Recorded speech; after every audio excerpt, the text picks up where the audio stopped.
In what I think is a hilarious but also correct turn of events, Roseanne Barr's reboot of her sitcom, Roseanne, has been canceled by ABC just hours after she tweeted just a horribly racist string of messages. Roseanne posted a comment yesterday. It feels like it's a week ago because of how much has happened, but yesterday Roseanne posted a comment about former Obama advisor Valerie Jarrett on Twitter, saying Muslim Brotherhood and Planet of the Apes had a baby equals VJ, meaning Valerie Jarrett, in response to another Twitter comment about Valerie Jarrett. And of course, Valerie Jarrett happens to be black, and Roseanne references monkeys. And as usual, her defenders say, it's not racist. Monkey isn't racist. Planet of the Apes isn't racist. It's merely a coincidence that Valerie Jarrett is black. And historically, there is significant sort of racist institutional history of equating black people to monkeys, but it's a mere coincidence. And of course, why are the people that are insulted as monkeys very often black? Are they saying it is literally the mere coincidence I'm sarcastically referencing? And Roseanne later deleted the tweet, but it was too late. Just hours later, ABC canceled Roseanne's show. They put out a statement which said in part that, quote, Roseanne's Twitter statement is abhorrent, repugnant, and inconsistent with our values, and we have decided to cancel her show. Roseanne also later apologizing on Twitter, saying, I apologize to Valerie Jarrett and to all Americans. I am truly sorry for making a bad joke about her politics and her looks. I should have known better. Forgive me, my joke was in bad taste. That was one of the first apologies. Later, she said she was tweeting on the sleep medication Ambien, saying it was 2 a.m. and I was Ambien tweeting. It was Memorial Day, too. I don't know how Memorial Day brings out racist statements when you are on Ambien or what the connection is. And of course, obviously, my question was, is she saying Ambien made her racist? I mean, I've taken Ambien when I'm traveling to try to adjust. Very difficult to fall asleep with the jet lag when you go to Europe, for example. I didn't all of a sudden think black people were monkeys, nor did it occur to me to start tweeting about it. And it is just fascinating for a few reasons. First of all, and I'll get to, I know that people are aware that she has blocked me because of my comments. We'll get to that in a second. Roseanne's reboot made her like a darling of the right. It was rebooted. It initially got great ratings. Trump called Roseanne to congratulate her. The right hailed it as finally a show just for sort of regular traditional people, despite the fact that Roseanne is super rich and part Jewish, not the sort of down home, whatever she's made out to be, a good old gal or whatever. Let's put that aside. And this has completely imploded in their faces. And I tweeted her about this. I've actually exchanged direct messages and tweets with Roseanne before. I tweeted to Roseanne after the Ambien thing, which we'll put up on the screen for you. Oh man, this is just the best. Roseanne is now defending her tweets by saying Ambien made her racist. And Roseanne almost immediately responding to me, saying, no, I didn't. I blamed myself. Stop lying. Yes, I have had odd Ambien experiences on tweeting late at night, like many other people do. I blame myself, okay? It's just an explanation, not an excuse. Okay, bully? And then when I went to respond, she had sadly blocked me. Roseanne, I don't even know where to start with this, right? I mean, politically, this is a woman who's off her rocker, right? She has called Chelsea Clinton, Chelsea Soros Clinton. She said George Soros is trying to overthrow the U.S. government, and she said that the CIA is funding some kind of mind control thing, all of this really, really crazy stuff. But what I don't really understand here is if you're not blaming Ambien, why do you mention Ambien? And if the Ambien had a role to play, did the Ambien make you think racist things that you wouldn't normally think? Or did the Ambien merely lower your inhibitions to the point where you were willing to tweet the racist things that you always think? It's like when Mel Gibson was pulled over that time and he was immediately going on unprovoked anti-Semitic rants. And he said the problem was that he was drunk. And of course, the question is he saying alcohol makes you anti-Semitic or it merely makes you willing to say the anti-Semitic things that you always think? For what it's worth, the manufacturer of Ambien has put out a statement saying that racism is not a known side effect of Ambien. So we've heard that. And I don't know. Is there more to say, Pat, about my exchange with her, or is that basically all we need to say? Well, it's interesting that she says that you're a bully hours after calling Valerie Jarrett a mix between the Planet of the Apes and the Muslim Brotherhood. I mean, you can't really make that argument in that case. Yeah, I don't really have a reputation for bullying people, but okay, that's what she chose to say to me. Let's talk about sort of the firing and the implications here. I want to put up an assessment that is 100% similar to mine, and it's from none other than Dave Rubin, who at one point was using Roseanne's studio for his show. Dave Rubin tweeted yesterday, Roseanne exercised her free speech, and ABC decided to end their free association. Now it's on you to either support her or not, boycott ABC or not, or share your own opinion as a free person or not. Once again, freedom is messy, but it's better than the alternative. And I agree. In a sense, it's not about free speech at all, in that there's no question or concern at all about free speech or censorship here, right? Roseanne said outrageous things, and her employer fired her, period. She doesn't need the money. She's worth like $80 million. And my only real concern is that she has really messed things up for the entire production staff at ABC, right? The people running the cameras, the people doing the tech work, they don't have $80 million like Roseanne. Do they lose their jobs now because of Roseanne's racist tweet? Hopefully some of those employees are part of a union and maybe are guaranteed money for the first season or whatever, no matter whether the show is canceled or not, hopefully. I don't really know the answer to that. And of course, Donald Trump, I don't even know that we're not going to put it up on the screen. Trump did say something about how he never received a call from Bob Iger from ABC when ABC criticized him, but Bob Iger called Valerie Jarrett or something like that. The only surprising thing about any of this is that anybody was surprised by it because of Roseanne's very, very long history of tweeting bizarre and depraved conspiracy theories and generally just insulting things. But I think it was a big win in the battle of ideas, Pat. I mean, listen, everybody got to say what they wanted to say. A corporation was able to make the business decision that they felt was right for them. Government didn't interfere. Period, right? I mean, a major win in the battle of the free exchange of ideas. Yeah, everything worked out okay, I guess. I'm just surprised ABC decided to have her back on to reboot the sitcom, knowing that Roseanne has a history of doing this, saying racist things on Twitter. She actually made a very similar remark about Susan Rice, another former Obama official, another black woman, comparing her to a monkey as well. Yes. So, they could have preempted some of this at least. It's not like this is a new thing for Roseanne. That's why I'm not going around patting ABC on the back saying, wow, they've just done this amazing thing. They made a business decision. That is exactly what it is. If this were good for business, if people weren't outraged, but they said, you know what? It's so great that someone's finally out there saying that Valerie Jarrett is like a monkey in some way. They wouldn't have fired her, right? They would have said, hey, Roseanne said what she wanted to say on her Twitter. We employ her to produce the Roseanne show or act in the Roseanne show, whatever.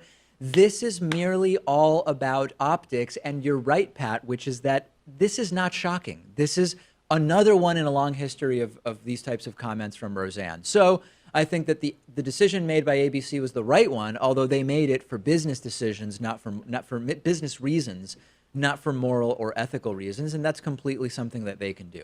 Send me your thoughts about the entire Roseanne thing. I'm on Twitter at @DPakman, and the show is on Twitter at David Pakman Show. Things are starting to get really bad for Donald Trump Jr. The FBI now has secret wiretaps from Spanish police of a conversation between Alexander Torshin, who's an official of Russia's central bank, who we've discussed before because he was part of that story involving Russia funneling money through the NRA to the Trump campaign. And these wiretaps that the FBI has reportedly led to a meeting between Donald Trump Jr.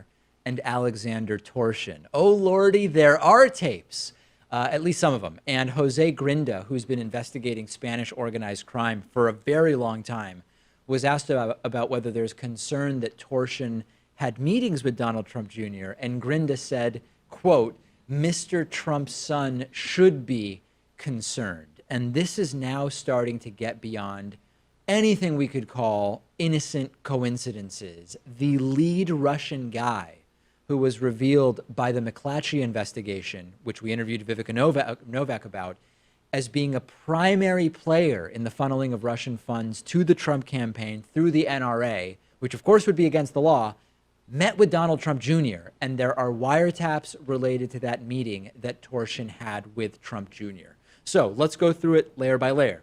Number one, the fact that the FBI has these wiretaps implies Torshin is of interest to the FBI, which means that any combination of the meeting with Trump Jr. to the funneling of money through the NRA might now be part of Robert Mueller's investigation. Number two, Spain is now involved with this and is cooperating with the FBI. That's another indication as to the size and scope of this entire thing. Number three, the idea that this entire Mueller investigation is almost over. Who believes that when Spain just entered the proceedings over the last couple of months? Very difficult to believe. And then lastly, how far have the goalposts moved, right? At some point, and it seems like ancient history at this point, the Trump campaign said no one in the campaign had any contact with Russians. It seems hilarious to even think back to that at this point. Jeff Sessions said it, and Donald Trump said it, and everybody said it. Who's even talking about that as the standard anymore? The discussion now is what of the contact was criminal, if any? Was there obstruction to try to hide that contact? We never met with Russians became there were meetings, but they weren't about anything, to there were meetings about helping our campaign, but they never actually did end up helping the campaign. And now it's becoming, hey, listen, there was all sorts of stuff going on, but none of it was actually against the law. And if it was, Hillary would have done the exact same thing anyway, or she already did. And then the last point I want to make about this is Jose Grinda, the Spanish investigator, saying that Trump Jr. should be concerned. Jose Grinda has been a major investigator in Spain of organized crime. He's not a guy that you want to mess with. He's made his career investigating organized crime and corruption in Spain. He's saying merely on the basis of what he has found that Donald Trump Jr. should be worried. The response from Trumpists, they always have one. Here it is, deep state, right? I mean, deep state. If ever there was proof that there was an international conspiracy to take down Donald Trump over nothing more than a witch hunt, it's that now even the Spanish are involved. So obviously, it's a deep state conspiracy that we need to expose here.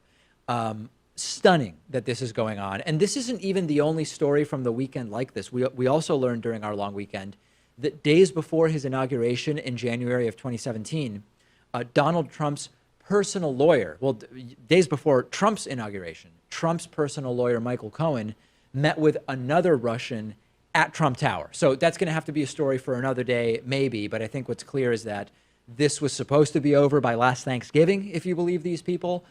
Clearly, it's not going to be over anytime soon. I've been really struggling with whether or not I should be calling this story Trump cucked by Korean leaders, because we've talked about how use of the term cuck by us is obviously completely satirical. It's making a joke out of how the right uses the word, but it still arguably might be better not to use the word even as a joke, right? Because its mere use could suggest that it has a legitimate place in political vocabulary, and I don't think that it does. So I've said it once, and will simply say from now on that Trump has been yet again embarrassed by his total failure on the North Korean summit. Last week, we learned, totally not surprisingly, that the Trump-North Korea summit was canceled.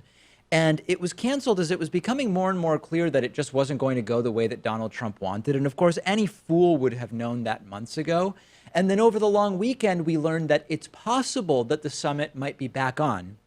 But if it is, it would be the result, at least partially, of a Kim Jong-un, Moon Jae-in, North-South Korean respective leaders' surprise summit, the second one between the North and South Korean leaders. And very clearly, if there is going to be any real sort of substantive advancement with the North Korea situation, it's Moon Jae-in who has been doing the real work here. And we don't know the full subject matter of the talks that they had yet. But what we do know is that one of the topics was reinstating the summit with Donald Trump, which Trump canceled last week. And the White House did confirm, according to Sarah Huckabee Sanders, that the summit might be back on. And yet again, Moon Jae-in, a professional diplomat who would be responsible in great part for the summit being back on, Donald Trump tweeting, "We are having very productive talks with North Korea." about reinstating the summit, which, if it does happen, will likely remain in Singapore on the same date, June 12th, and if necessary, will be extended beyond that date.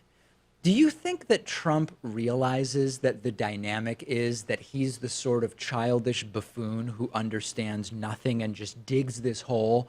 And then in comes Moon Jae-in as the adult in the room to clean up Trump's mess. And people are taking this totally cartoonish and bogus sort of point of view about Trump getting a Nobel Peace Prize if this happens.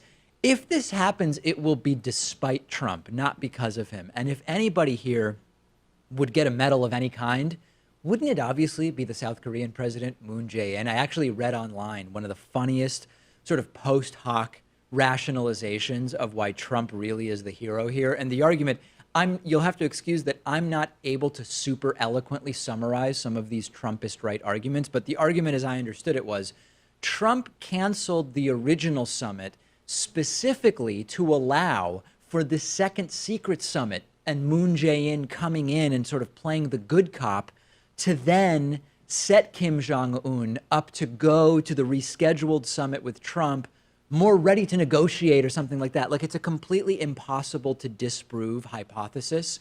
And all along, that's sort of been the case, right? The idea that Trump's tweets are really what put this thing in motion. If you believe that, there's really no conversation for us to have.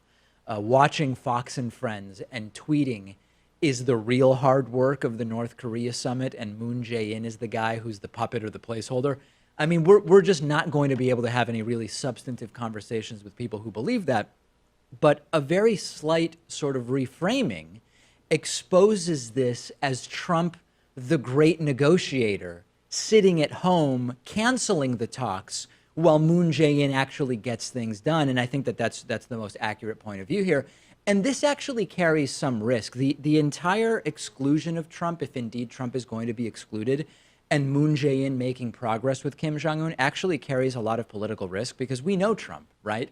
And on principle alone, I can imagine a situation where the North and the South negotiate something. They come to some kind of agreement, right?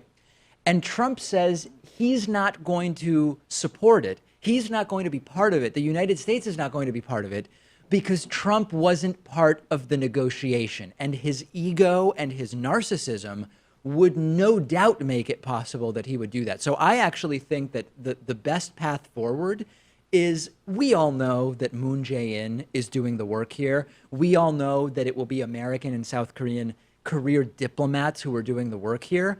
It might be a good idea to keep Trump involved, at least on paper, to placate him and make him believe that he did a big boy and that he's going to get a reward, because I think otherwise there's a good chance that he says, listen, I wasn't involved in this. Maybe. We're not going to be part of this thing whatsoever. Yeah, well, I think Moon Jae-in has been doing an excellent job because he'll occasionally credit Donald Trump and compliment him. He can't believe that, right? It's just a way to keep Trump out of it. That way he doesn't have to send out those little Rocket Man tweets anymore. And Moon Jae-in and Kim Jong-un can actually get some progress done. Yeah, when I see Moon Jae-in talk about, anything positive about Trump's involvement in this, it seems like it is sort of that placating of Trump that I'm suggesting is somewhat of a good idea. So we'll see what ultimately happens.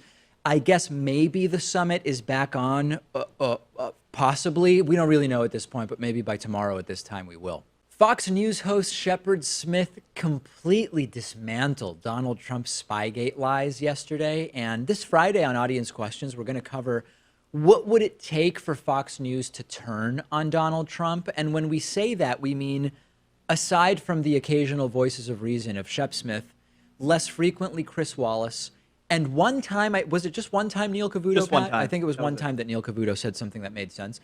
One thing that Shep Smith has been doing throughout the Trump presidency more than anybody else on Fox News has been calling out Donald Trump for his lies, and that includes the Hillary Clinton Uranium One conspiracy theory a few months ago, and he did it again yesterday. And if you haven't been following Spygate, and I don't blame you if you haven't been following it, it's a sort of amalgamation of conspiracy theories being pushed by Trump and Rudy Giuliani and some others, ranging from Democrats and Robert Mueller are rigging the upcoming midterms to literally there was an FBI spy in Donald Trump's campaign during 2016, and it's all meant to discredit Robert Mueller's investigation, Trump yesterday sent out an early morning tweet about some of this stuff, saying the 13 angry Democrats plus people who worked 8 years for Obama working on the rigged Russia witch hunt will be meddling with the midterm elections, especially now that Republicans, stay tough, are taking the lead in polls. Polls capitalized. There was no collusion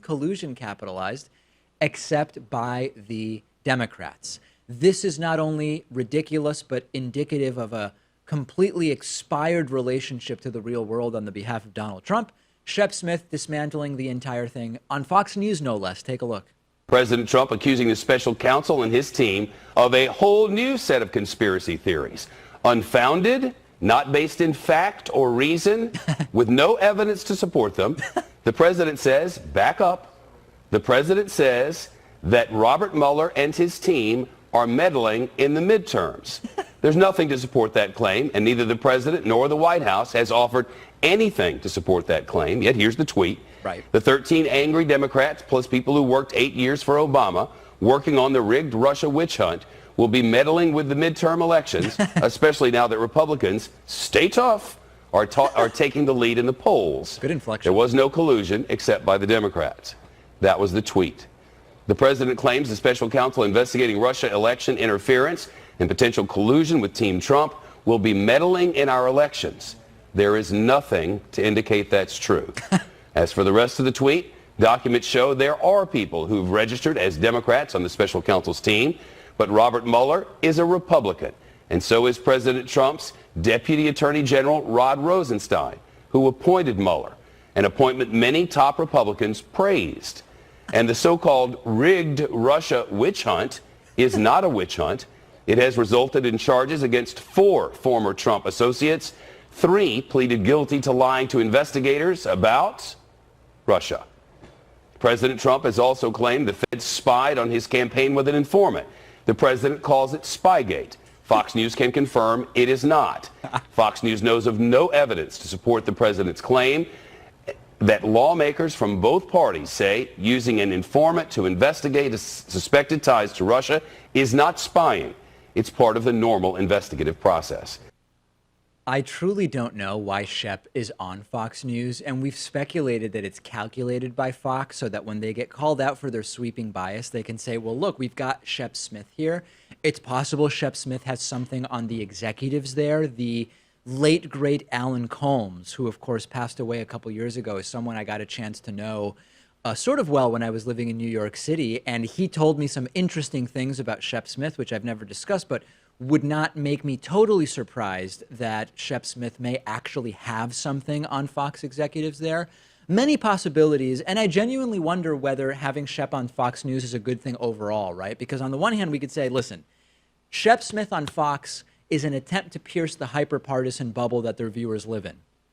The counter to that would be, isn't it sort of a waste of someone who can tell it as it is, at least sometimes, and all it really provides is some cover for Fox News to say, here's one guy who has a different point of view, which is called the facts, compared to everybody else on Fox News. So I don't know. Do you have a strong feeling one way or the other, Pat, about whether it's a net gain or loss to have Shep on Fox? I think it's a net gain for Fox to have him on because, yeah, then they can say that we play at both sides. But it's pretty obvious, too, that they're never going to put him in prime time. They're not going to mix him in with, like, Hannity and Laura Ingraham and Tucker Carlson. They'll keep his show in the early afternoon, and that satisfies everyone, I think. And the Fox News audience still immediately calls for his firing every time he says something like this. So it doesn't seem like he's really getting through to too many people over there. In any case, he was right. There's no evidence whatsoever that any of these conspiracy theories are actually based in reality. There is just total chaos in Italy right now, and don't worry, I'm going to talk about Roseanne Barr losing it on me on Twitter, but that's coming a little later in the show. Some international news I want to start with today.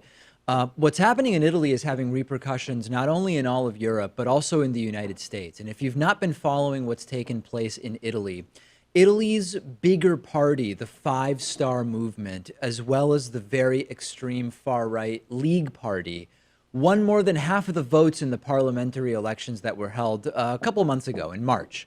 And together, they selected Paolo Savona to become the economic minister. Hugely anti-Euro guy, even though being against the Euro wasn't made a major part of either of those parties' campaigns, and a far-right party coalition all of a sudden having this position of significant power within Italy has thrown the broader government into crisis. So what then happened is that Italian President Sergio Mattarella blocked the formation of the government, straight up vetoed it, and has asked for a temporary government to be formed.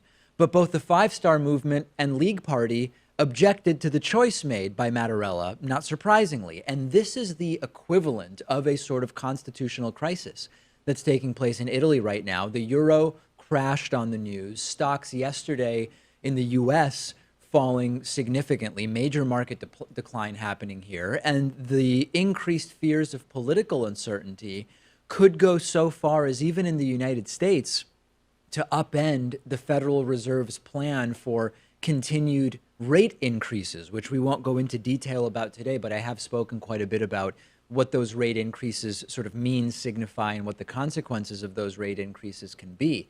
And what's taking place in Europe generally is often very easy for us to ignore here in the United States, sort of out of sight, out of mind. But it is of massive proportions. Not only are we seeing the rise of these far-right parties in many European countries, which at its face is very concerning because these are really, really vile movements, it's also a big sort of economic uncertainty, because if any of the strong anti-EU and sort of anti-Euro views become empowered in a significant way within the European context, that is going to have a significant impact. And if indeed these new elections happen in Italy in July, it will, in a way, be a referendum on the euro itself, and that's really not good for financial stability. And there are numerous critiques to be made of the European Union. There are absolutely concerns about the euro as a currency, but the broader sort of turbulent circumstances that will be precipitated by this should be something that we're all worried about. And there are concerns in many countries, right? If you look at Germany, Angela Merkel, the chancellor, has to form a government after seeing a significant far-right surge during her last election. In Spain, there might be a no confidence vote as early as this week, and maybe new elections there. And I've been in touch with the parts of my family that live in Spain, and it is incredibly tumultuous there as well. And the most interesting aspect of this in relation to the United States isn't just that it's causing our stock markets to be turbulent, right? We know how the stock market only affects disproportionately the rich, although there's lots of people that hold some amount of stocks. But for me, the most interesting element here is that the same right-wing sort of version of populism, maybe it's a perversion of populism or a version of populism, that Donald Trump capitalized on, is similar to what's happening in many European countries. It's an often less sort of ignorant version of right-wing populism, slightly less ignorant. I don't want to overstate that. But it's the populist-sounding authoritarian nationalism that is underlying both America first and our currency first, right? The not the euro mentality that we're seeing in some enclaves in Europe. It's the same immigrants out mentality under Trump in the United States to the immigrants out mentality in Europe, although very often the European far-right contingents are able to couch it in a seemingly sort of more eloquent sounding way. But many of the same themes are the backbone here. I don't know ultimately what is going to happen in Europe, but of course, we're going to be following it very, very closely. Is Rudy Giuliani secretly working for Robert Mueller? I'm not actually suggesting that he is in a serious manner, but since Rudy Giuliani has joined Donald Trump's legal team, it has been just like one faceplant after another that are really not making Donald Trump look good. Not that he looked great before Rudy joined his team. First, Giuliani joined Trump's legal team and immediately did an interview where he admitted that actually, yeah, Trump did repay Michael Cohen $130,000 in Stormy Daniels' hush money after countless denials from Trump and the White House and everybody else. Then Rudy Giuliani, in another interview that was just very strange, tried to walk back his own claim by saying things he says are just rumors, basically writing off his own assertions as just rumors that he had heard. Then Rudy Giuliani comes out and makes the very strange statement after the conviction of Michael Cohen's business partner, Evgeny Friedman, that he, meaning Giuliani himself, has as much to do with New York City taxis as Michael Cohen had to do with New York City taxes, which is insane since Michael Cohen actually had a lot to do with New York City taxes. And then last week I told you about this absolutely outrageous interview that Rudy Giuliani did, where he said that Donald Trump was at risk of committing perjury if interviewed by Robert Mueller, not because Trump would be lying, but because the truth is relative, and almost like postmodernist critique of the Mueller investigation. Not exactly what I would expect from a lawyer for Donald Trump. And now the latest, and I'm going to play some clips for you today, is that Rudy Giuliani appeared on CNN and just made no sense. And I'm not saying he made no sense in some symbolic way. He literally made no sense. Like, I didn't know what he was talking about during this interview. Here he is asked by Dana Bash about whether this whole Spygate thing, which we haven't even talked about because it's so crazy, whether the entire Spygate thing is an attempt to just interfere with Robert Mueller's investigation. I cannot understand Rudy Giuliani's answer. Take a listen. Let's start right there. The FBI confidential source is directly connected to this ongoing investigation into the president's campaign. Doesn't it create an appearance that the White House is interfering with this investigation? I don't see that, Dana. I think that the White House has every right to know, the president has every right to know as commander-in-chief. After all, the investigation, as the Democrats said, revealed nothing new. So there's nothing, to us, that means exculpatory. Because the new would be if something turned up that was a surprise. So it should be very easy to brief us, and we can come out of it saying, same thing, nothing new. Or we might come out and be able to say nothing, in which case you'll have a real signal. What is he talking about? Like, I don't understand what he's talking about. He seems confused and sort of slow. And this went on for 20 minutes. Here's another section where Rudy Giuliani's answer is so incoherent that Dana Bash changes topic altogether to, is Trump going to sit down with Robert Mueller? Because she doesn't know what he's talking about. And if you're watching, you'll notice that when she asks, will Trump sit down with Mueller? Rudy Giuliani's eyes bug out as she asks the question. And then, of course, totally incoherent answer. But if it is true and it's dangerous to this man, he better be protected already. I don't believe he's being protected. Says to me that maybe the FBI and the Justice Department is being a little hypocritical here. Why is that? Well, they said he can't be revealed because it's dangerous. Now he's been revealed, Wall Street Journal, several other newspapers. If that man is the man, he better be protected. I'm not sure, but I hear he's not. So what's going on? Mr. Mayor, I want to just ask point blank. Will the president sit down with Robert Mueller, even if the White House legal team or you, anybody on his legal team, doesn't get a briefing about this confidential source? Well, if he wasn't thinking about it and it wasn't an active possibility, we'd be finished with that by now and we'd have moved on. Then they get to, hey, Rudy, you keep talking about the entire investigation being rigged. How is any of this rigged? And here is Rudy Giuliani's answer. It's rigged. I just want to go through, because I know you use this term a lot, and obviously so does the president. This investigation has already brought charges against 22 people and entities, including 13 Russians who have been indicted for trying to change the outcome of the election. So how is it a rigged investigation when they're not even close to being done and they already have this in their pocket?